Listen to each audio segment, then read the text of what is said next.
This hair mask is actually life-changing. Ito ang isa sa mga pinaka-best na facial wash. Sobrang ganda niya. Promise, this is the best sunscreen ever.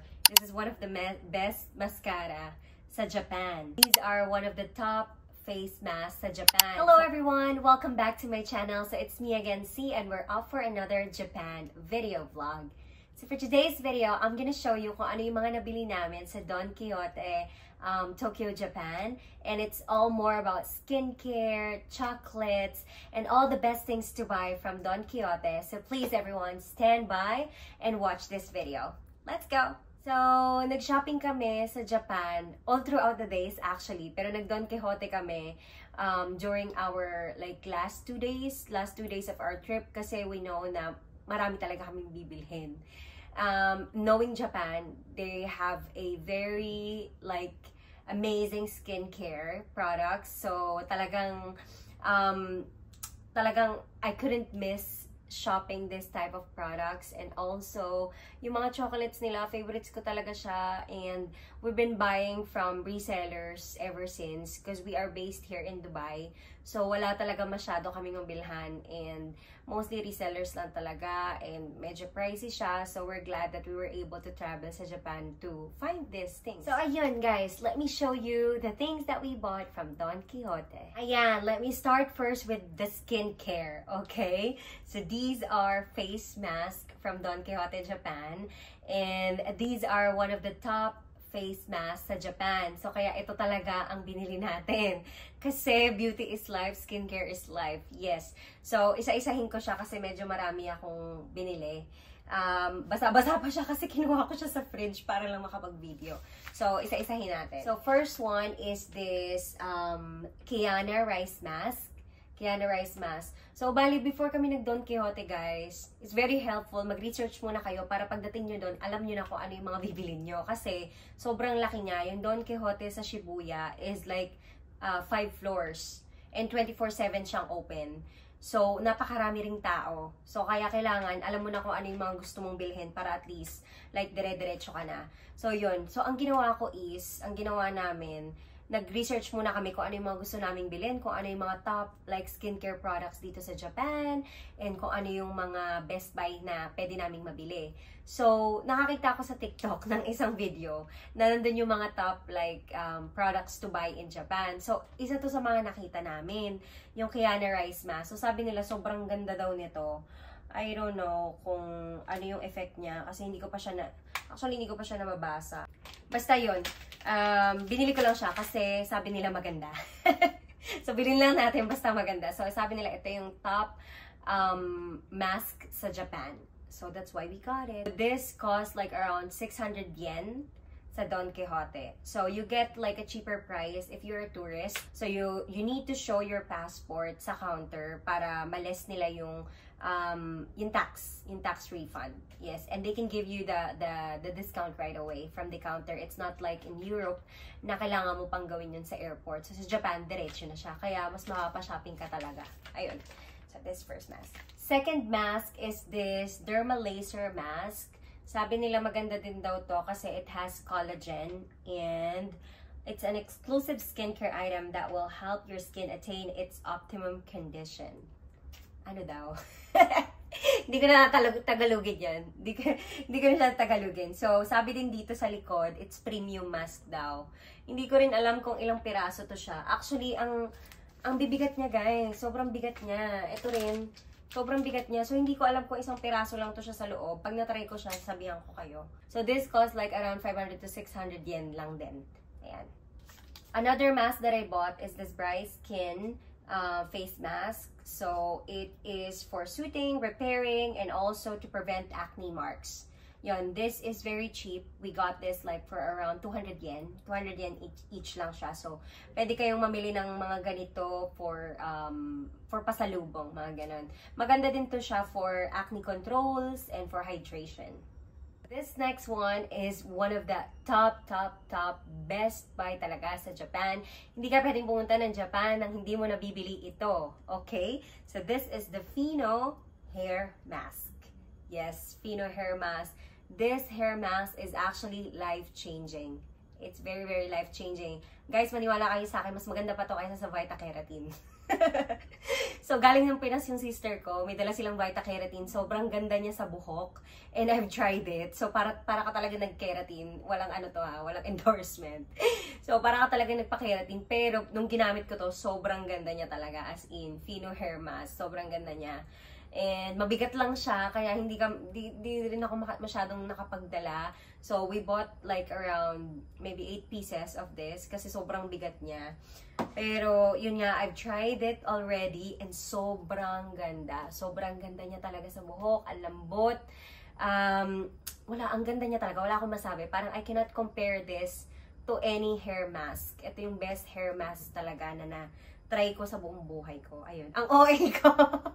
Ang OA ko, pero totoo siya, guys. So, bumili kayo nito. Around, maybe this is just around 600 yen. Ayun, nasa 600 yen lang siya. So, syempre, usapang buhok na tayo. So, bumili din ako nitong Honey Moist Shine Hair Oil.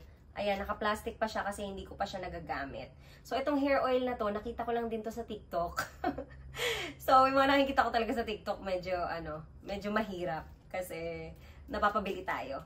So, yun, sabi dito, it's organic and botanical ingredient. So, meron siyang argan oil and honey. Sabi nila maganda daw talaga to siya. So, I only bought one kasi medyo expensive siya actually. Medyo pricey siya. Mas mahal siya dun sa Pino and everything. Siguro nasa 1,000 plus yen siya. Yun, try ko lang siya. But sabi nila maganda. So, of course, we've got the Perfect Whip facial wash. Yes, hindi magpapahuli ang lahat. Perfect Whip. Ito ang isa sa mga pinaka-best na facial wash na mabibili mo sa Japan. So merong iba't ibang klase nito, guys. I think merong 3 klase. I'm not quite sure. Nakalimutan ko. But ito yung pinaka-favorite ko, yung blue at saka yung pink. So, anong pinagkaiba nila? Itong blue, Perfect Whip na foam facial wash siya. So, which is like the normal one, while the pink one, it actually has white collagen. So, yes. Maganda to. Maganda to siyang, ayan. Open na siya. Maganda tong pink, guys, kasi may collagen na siyang kasama. But both of them are nice. Tapos, ang nagustuhan ko dito is yung consistency niya. Hindi mo siya kailangang, like, gumamit ng sobrang dami. So, konti lang talaga yung ilagay mo sa mukha mo. And then, you can, talaga, it spreads easily. Ayun, tapos parang ang dami-dami na niya. Foamy kasi siya. Ayun, I don't know if that's really how it works. But yeah, that's my feedback about it. So, very cheap lang din to. Mas mura siya compared sa other facial wash. I'm not quite sure if this is just like around 300 yen. Something like that. But yeah, best buy. So, talking about the best facial skincare in Japan, hindi rin magpapahuli ang best facial sunscreen, which is the Bayor UV Aqua Rich. I'm not sure if Bayor or Bayore, something like that. But yeah, this is how you spell it out. B-I-O-R-E. Sobrang ganda nito siya, guys. Sobrang ganda niya. Promise, this is the best sunscreen ever. And it has 50 plus SPF. Yes, it has 50 plus. And sobrang niya lang. Para siyang liquidy. Grabe yung consistency niya, guys. So, I use this actually as one of my base also before I put on my makeup for work. So, ito siya. Ito na yung gamit ko. Na-open ko na siya. Sobrang ganda niya. Ganito yung itsura niya. Ayan. Ganyan siya. Tapos, konti lang talaga yung ilalagay mo. And then, you can easily just spread it. Tas very lightweight siya, hindi siya mabigat, and hindi rin siya malagkit. Hindi siya malagkit sa skin. And tignan mo, it gives radiant to my skin. Ang ganda niya sa face, promise. Super ganda niya. And I feel like my face is so healthy. So I just put it today morning. Kahit di naman tayo nag-work, kailangan may sunscreen tayo. Ayan, ang ganda. It's very radiant. Super pretty niya. So, last one for our kaartihan. Itong mascara na to. Actually, I don't know kung anong pangalan ng mascara na to. Pero, ayan, Kiss Me Mascara. So, color black tong siyang binili ko. Nalaman ko lang to siya from my friend. So, nagpabili siya sa akin ng ganito. Sabi niya maganda daw. And then, I researched about it. Then, yun nga, as per my research, this is one of the best mascara sa Japan. I think it is waterproof kasi, ayan, may photo siya sa likod. Nung pumunta kami ng Don Quijote, actually, wala to siya. Sold out. So, isa sa mga sold out din is yung eye cream. Yung eye cream, hindi kami nakabili, CC cream, kasi sold out siya sa Don Quijote. Nung una kaming pumunta, gabi yun. So, wala na, sold out na sila. And then, bumalik kami the next day morning. Wala pa rin sila nung eye cream. Ito, wala rin sila. Nahanap namin to siya. Nakita ko siya sa Osaka Airport. So, yun. Kasi we landed in Narita, pero nung pa-exit na kami, nag-Osaka muna kami. So, I found this in one of the supermarket dun sa Osaka. How much does this cost? This costs 1,200 yen each. We're done with our skincare items. Now, let me show you the chocolates that we bought in Don Quijote. Ayan, so magpapahuli pa ba ang ating KitKat matcha at strawberry? Sandamakmak na KitKat matcha ang dala namin. Strawberry, dark chocolate, and everything. So, ito talagang pinaka-sadya namin sa Japan, ang KitKat matcha at strawberry. So, guys, ang sarap-sarap niya. Kasi, I don't know, iba ata yung mga mabibili mo sa mga normal supermarket. Iba yung lasa niya. Couldn't find this sa Don Quijote. Surprisingly. Tama ba? Ay, hindi pala. Muli. Nahanap pala namin to sa Don Quijote. Pero nung una kaming pumunta, nung gabi, wala. Hindi namin siya nakita. So, nakita lang namin siya when we went back the next day. Nung pumunta kami ng morning. Yun.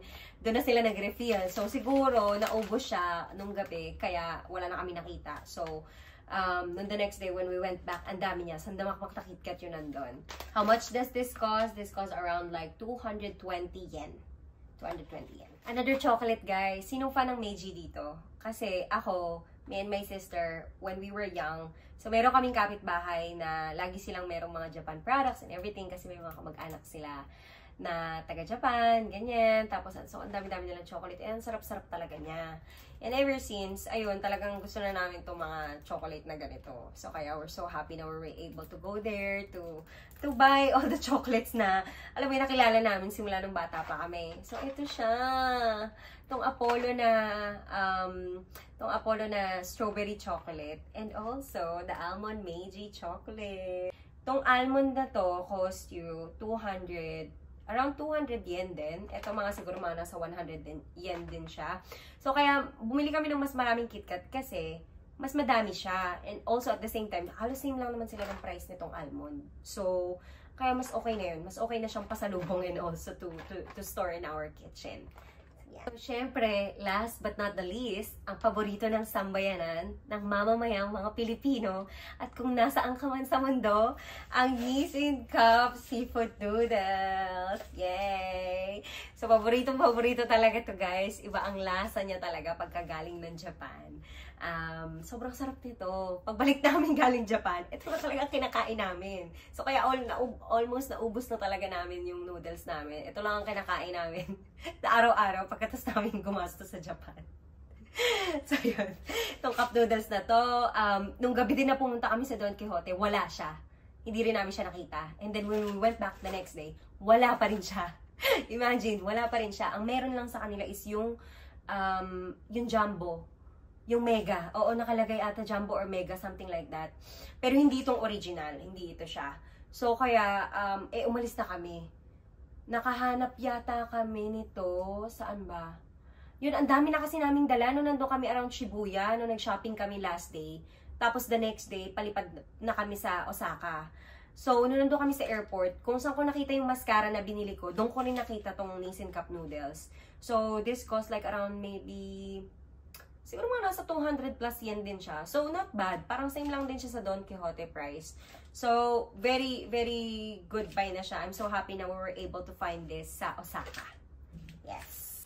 So, ayun guys. Thank you so much for watching this video. I hope na meron kayong natutunan or nadagdagan yung mga kaartehan nyo, kagaya ko, sa mga dapat nyong bilhin ng mga skincare sa Japan at kung anik-anik man. Basta yon, Don Quijote is the key, and if wala doon, you can find it in the airport. Halos same price lang din siya kasi dahil sa tax refund. At favorite ko pala na food, guys, yung mga convenience stores, from mga convenience stores, yung Spam, sobrang sarap niya. So, you should try it. So, yun. Pagka na-drop by kayo sa mga Family Mart, get one Spam. Sobrang sarap.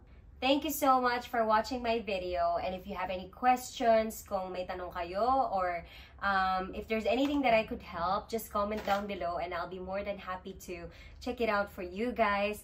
It's so fun to visit Japan, especially these days, kasi ano siya, summer siya, pero maaraw and umuulan din at sometimes. So, it's okay sometimes to see the rain, you know. Especially pag galing kami dito sa Middle East na halos hindi na ulan. So, kaya I'm very, very happy to see the rain in Japan. And I'm so happy to visit Japan and shop everywhere. I'm gonna see you guys on my next video for my shopping haul once again, kung ano yung mga luxury items na nabili ko sa Japan. Ayun yan, nakaskasa na naman ang credit card natin. Nakabili na naman tayo ng mga kung ano-ano. Pero yun, I'll show you guys kung ano yung mga nabili ko sa outlet and sa aming Japan vintage shopping. So yun, nakabili tayo ng isang malaking regalo. Parang hindi ako magsha-shopping ng for the next 5 years. Mga ganong impact. But anyway, thank you guys. Please subscribe to my channel, like this video, and share this to your friends. Thank you. I'll see you guys on my next vlog. Bye-bye.